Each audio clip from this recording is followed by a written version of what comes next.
Hey guys, welcome back to the DrCliffAuD vlog. This is vlog number 117, and today I'm going to talk about something that's a little bit of a touchy subject, which is negative online reviews.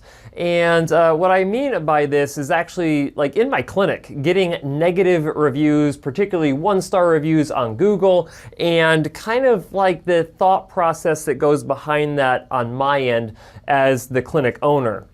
And before I get into this, if you could do me a huge favor and click that like button, I'd really appreciate it. And if you are not yet subscribed to the channel, if you click that subscribe button with notification bell, you'll get notifications every single time I release a new video, which is multiple times a week. So with that said, let's talk about it. So I don't know, over the course of the last 5 years that I've had my clinic, you know, we've gotten some negative reviews of our clinic, and not surprising. I mean, the longer you've been in business, the more the potential to have negative reviews is. Now, I don't want to sound like I'm complaining too much because the vast majority of the reviews that we receive are 5-star reviews, where people leave really, really nice comments about the level of service that they were provided, how much better they're hearing with their hearing treatment. And overall, at least as of this recording, we have a 4.9 stars. So 5.0 is the highest you can go. So as you can see that even though we have received 1-star reviews, we still are doing really, really well. But that being said, I think 1-star reviews, not that I like 1-star reviews, but I have to say that 1-star reviews are a great opportunity to kind of look and see where you have flaws inside of your practice. And while I always like to think that we are practicing at the highest level we can possibly be practicing at, every once in a while you get a 1-star review and it really kind of just puts you in your place and be like, you know what, maybe we're not doing things as well as we possibly should. So here this last week, we got a 1-star review. In fact, I want to say that out of our last 5 reviews, I think 2 or 3 of them are 1-star reviews, which is not, it's not a great show of how things are going inside of our clinic. And to be honest with you, if I was someone looking to find somewhere to go to treat my hearing loss and I saw that the most recent reviews were all 1-star reviews, I would say, maybe we're going to go somewhere else. So there's that. But you know, the most recent 1-star review that we got was just this past week, which is obviously why I'm talking about it right now. Someone had called up the clinic. They were super excited to get their ears cleaned because they felt that they had earwax inside of their ears. So great, we'll schedule them for a 30-minute earwax removal appointment, have them come in, take a look in their ears, clean out any earwax that's there. Well, as it turned out, someone had come in, this individual had come in, all excited, we were excited too, and we proceeded to look inside of this individual's ears, and there is no earwax to be found whatsoever. And inside of our clinic, we have a $75 office visit fee. So if you want to come in and be seen by an audiologist, you can do that. And it's going to be at a minimum a $75 office visit to see the audiologist, because if you come in thinking that you need something and it turns out, you don't need that at all, we have to be able to compensate for that time, otherwise we lose money on that. And as you guys all know, when you are a small business owner, you cannot lose money, otherwise you go out of business, right? It's not a tricky concept. But the problem with earwax removal is that a lot of people think that they have earwax inside of their ears, and they watch my ear canneling videos, they watch my irrigator videos, they watch my manual extraction videos, and then you have this, these other YouTube channels that show all of this earwax removal, and those videos go viral, and everyone thinks that they have earwax, especially if their ears itch or if they feel plugged or whatever. And so when someone comes in and they have no earwax inside of their ears, it's kind of a discussion of, okay, well, we can't do earwax removal on you, and you basically are spending $75 for us to tell you that there's no earwax inside of your ears. But what a lot of people don't realize is that those are just the symptoms. Like, the symptoms that you're having makes you feel like you have earwax. So if you feel like your ears are plugged, that's a symptom. If you feel like you're not hearing as well, that's a symptom. If your ears are itching, that is a symptom of something else happening. Sometimes, 50%, 40% of the time, it's actually earwax. But then the other 50 to 60% of the time, it is not earwax inside of your ears. It is something else. Now, typically speaking, if someone comes in, we look in their ears, it's like, yeah, it's not earwax. You know what the next course of action is to do? You need to get a hearing test and you need to have tympanometry done. So a hearing test will actually tell us, is the sensation of you feeling plugged up or whatever the case may be, is that because you actually are experiencing a hearing loss that you need to potentially have treated or whatever? Like there's a whole variety of different types of hearing loss and all of that. But it could be a hearing loss that is kind of masking itself as earwax, right? Like making you think that it's earwax plugging up your ears. And the other side of it is tympanometry. So tympanometry is essentially a pressure test where we push air into your ear canal, we pull that air back out. It shows us how much movement your eardrum has. It tells us your ear canal volume. And it basically indicates to us if there's an issue in the middle ear space, something like fluid or something like your middle ear bones are starting to fuse to where you don't get any movement of the eardrum. And that can give you a perception of your ears feeling plugged, as well as you feeling like you're having a hearing loss. And so when we do not do a good job, so here's the other thing, right? This all comes down to us in the clinic not doing a good enough job of explaining what is actually going on. Because I think if we did do a good job of explaining what we're doing and the reason why we're doing it, we probably would not get very many one-star reviews, or at least we'd get less one-star reviews. And so this becomes a very good training opportunity. In fact, just the other day, we had an all-day training where we literally closed down the entire office, saw no patients, and had our consultant come in to kind of discuss the areas that we could improve upon and discuss some of our shortcomings that we could improve upon. And this was one of those parts of the talk, or parts of that team meeting that we had, which was what happened during this situation and how could we prevent this from happening again? Not because we're trying to avoid a one-star review, but because we're trying to actually provide a better patient experience and better treatment outcomes to our patients. So how can we take a one-star review and actually learn from it? And one of the ways that you do that is you literally sit down and talk about, okay, let's look at it from the patient's perspective, and then let's look at it from our perspective and see where we did not match up in terms of what the expectations were.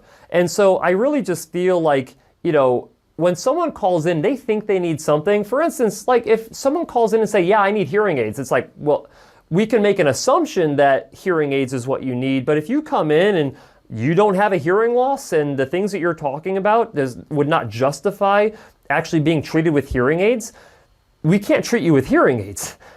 So it's one of these things where, like, if there's an expectation on a patient or from a patient that they're going to get something in particular when they come into our clinic, we need to make sure that we are very clear and articulate with them that just because they think that they need one thing, it might be something totally different from that. And we need to actually voice that up front. Right? So whether this is on the phone call when they call in and they say, yeah, I have earwax in my ears, I need to come in and get that earwax taken out. We really need to have something for the front office, because you have to remember, the individuals taking the phone calls at the front office is not an audiologist. It is not someone who knows every single in and out about the ear, about the the process of hearing, about technology, about procedures that we do. Like, they have an understanding generally of what these things are, but you can't expect someone who is not an audiologist, who didn't go to school for 8 years to become an audiologist, to actually know every single in and out of the questions that they have to ask.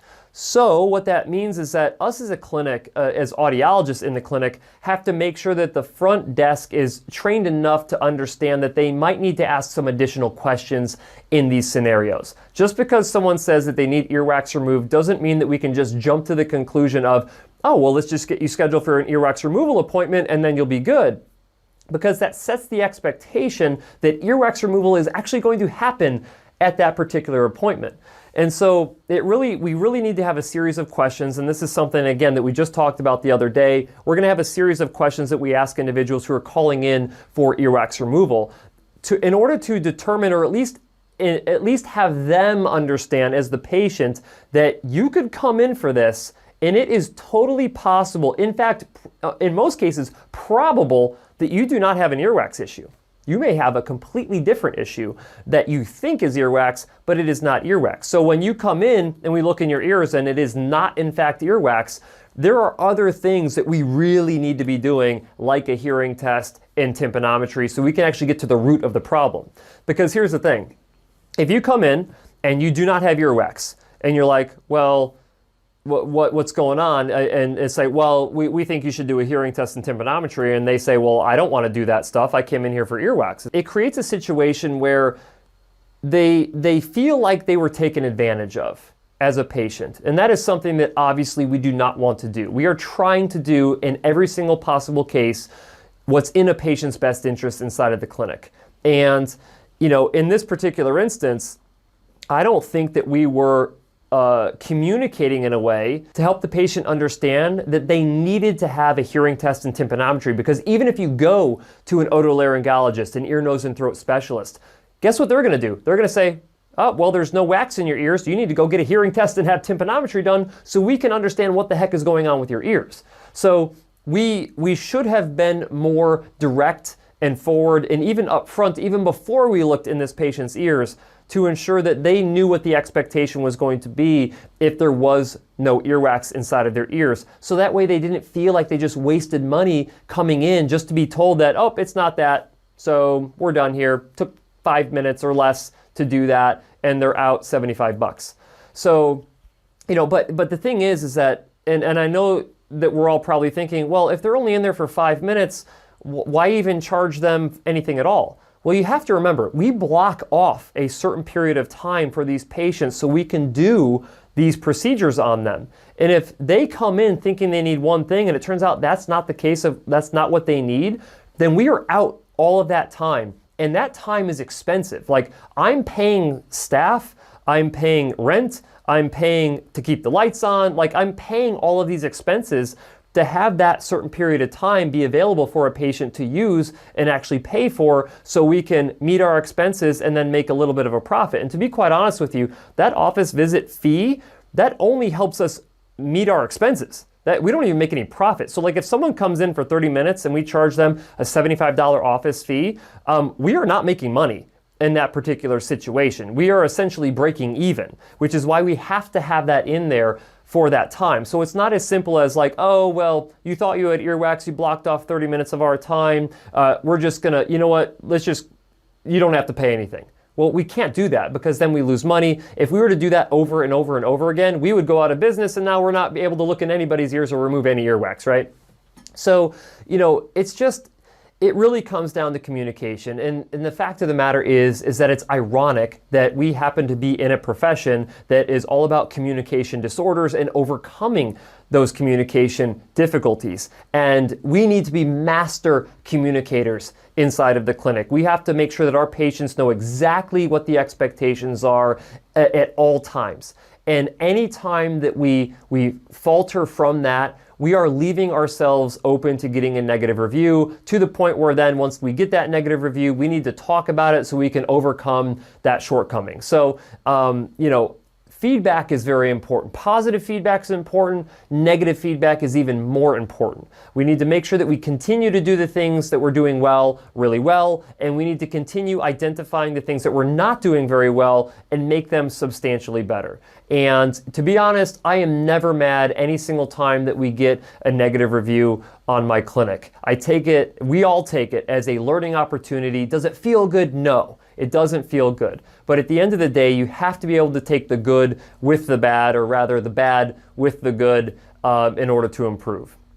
And so it was a really good learning opportunity for us. I'm glad that it happened right before our really big meeting that we had here this last week. So everyone in the clinic, every single employee in the clinic was able to be aware of what was actually going on with this particular situation. And we could all talk it out to see how as a team we could have done things better to avoid having a negative experience for a patient. We all know that giving people negative experiences is going to much more likely lead to a negative review on the clinic website. And we all know that the more negative reviews that you get, the further you get pushed down on Google. So potentially someone who's looking to treat their hearing loss or have earwax removed ultimately may not even find our clinic, which we think is a shame, because we really truly believe that we are trying to do everything in the best interest of our patients, even though obviously sometimes we drop the ball.